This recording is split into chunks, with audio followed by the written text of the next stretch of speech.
শ্রম আইন লঙ্ঘনের মামলায় গ্রামীণ টেলিকমের চেয়ারম্যান নোবেলজয়ী অর্থনীতিবিদ ডক্টর মোহাম্মদ ইউনুস সহ 4 জনের 6 মাসের সাজা ও অর্থদণ্ড বাতিল করেছে আদালত। ডক্টর ইউনুস সহ আসামিদের করা আপিল মঞ্জুর করে শ্রম আপিল ট্রাইব্যুনালের বিচারক এম এ আওয়াল এ রায় দেন। আরও জানাচ্ছেন হুমায়ুন চিশতি। শ্রম আইন লঙ্ঘনের অভিযোগে গ্রামীণ টেলিকমের চেয়ারম্যান নোবেলজয়ী অর্থনীতিবিদ ডক্টর মোহাম্মদ ইউনুস সহ 4 জনকে গত 1 জানুয়ারি 6 মাসের বিনাশ্রম কারাদণ্ড ও 30,000 টাকা অর্থদণ্ড দেন ঢাকার শ্রম আদালত। একই সাথে আপিল করার শর্তে তাদের 1 মাসের জামিন দেওয়া হয়। পরে সাজা বাতিল চেয়ে শ্রম আপিল ট্রাইব্যুনালে আপিল করেন ডক্টর ইউনুস। বুধবার বিকেল 4টার দিকে মামলার আপিল শুনানি শুরু হয়। প্রায় 1.5 ঘন্টা সাজা বাতিলের পক্ষে বিভিন্ন যুক্তি তুলে ধরেন ডক্টর ইউনুসের আইনজীবী আব্দুল্লাহ আল মামুন। আসামিদেরকে দণ্ড দিলেন 6 মাসে। এই অপরাধটা হচ্ছে কোনো নথিপত্র যদি রক্ষণ না করে, তলব করলে যদি প্রেরিত না করে, গাফলতি করে, তাহলে তার শাস্তি।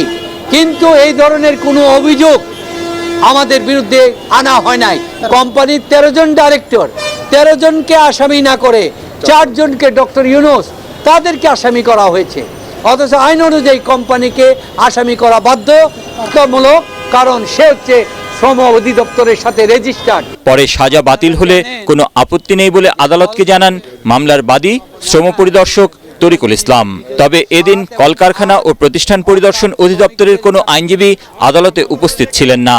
পরে সাজা ও অর্থদণ্ড বাতিল করে রায় দেন আদালত।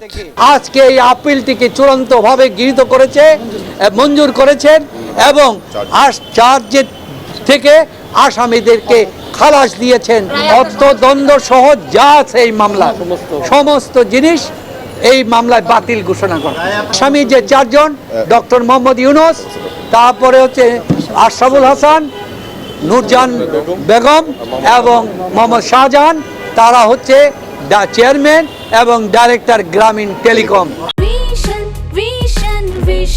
100% কপার কন্ডেন্সারে তৈরি ভিশন ফ্রিজ, তাই গুণে মানে অটুট থাকে বছরের পর বছর। শ্রম আইন লঙ্ঘনের অভিযোগে 2021 সালের 9 সেপ্টেম্বর ডক্টর ইউনুস সহ 4 জনের বিরুদ্ধে মামলা করে কলকারখানা ও প্রতিষ্ঠান পরিদর্শন অধিদপ্তর। হুমায়ুন চিশতি, এটিএন বাংলা, ঢাকা।